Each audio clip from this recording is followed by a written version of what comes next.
So my thing is, when I fly back Monday, he's gonna pick me up, cause at $17 a day, I wouldn't be in the car up Right. there. So he'll pick me up, and that ride home will probably be a very emotional ride if he forces the issue for both of us. Hopefully we can wait till we get home, but that's an hour, over an hour drive. So, I just tell him, I want my own place. I feel like I need to pay for the move.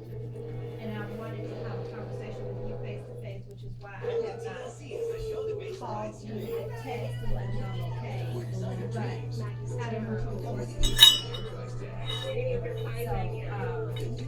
would probably say, is there someone else? I'm still thinking about telling him yes or no, or just that I've been unhappy for a long time. And I haven't. This just happened with Michael, March the 29th. He is 61. He won't take care of himself. He now looks like he's 4 months pregnant. And you can't be intimate, you know what I'm saying? Right. And if you're not going to take care of yourself,